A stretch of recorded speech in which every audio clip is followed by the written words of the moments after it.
নমস্কার, আপনারা দেখছেন নিউজ টাইম ডিজিটাল। আপনাদের সঙ্গে রয়েছে আমি স্নেহা। কথায় আছে জলের মতো সহজ, কিন্তু এই জল নিয়েই এখন পদে পদে হোঁচট খেতে হচ্ছে মানুষকে। কীরকম?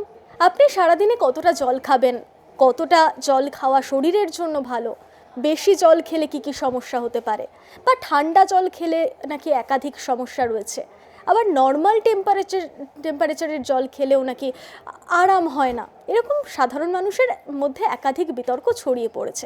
এই জলের কথা বলতে গেলে অনেক সময় সেই অবাক জল পানের কথাও মনে পড়ে যায়।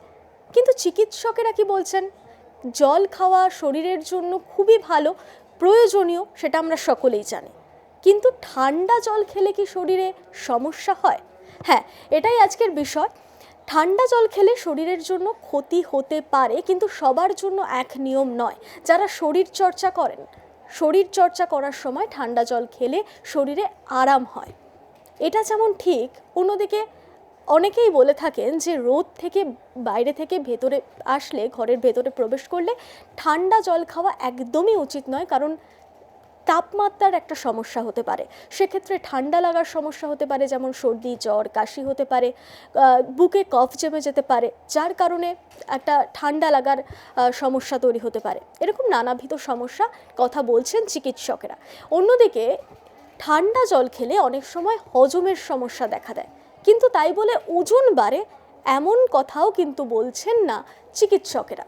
তবে সব মিলিয়ে চিকিৎসকেরা বলছেন যারা শরীর চর্চা করছেন তারা মাঝে মধ্যে ঠান্ডা জল খেলেও খেতে পারেন, কিন্তু সব থেকে ভালো নর্মাল টেম্পারেচারে জল খাওয়া।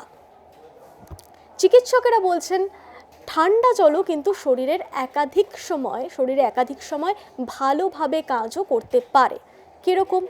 অনেক সময় খুব গরম বা খুব গরমে আপনার রক্তচাপের সমস্যা হচ্ছে, উচ্চ রক্তচাপের সমস্যা আপনার রয়েছে, সেক্ষেত্রে আপনি খেতে পারেন ঠান্ডা জল বা ঠান্ডা পানি। তাতে আপনার কোনো রকম সমস্যা হবে না, বা যদি কখনো সর্দি কাশি হয়ে যায় বা গলা ব্যথার কোনো রকম সমস্যা হয়, তাহলে সেটা একেবারে সাময়িক ব্যাপার, কোনো রকম ওষুধ ছাড়াও সেটা কমে যেতে পারে।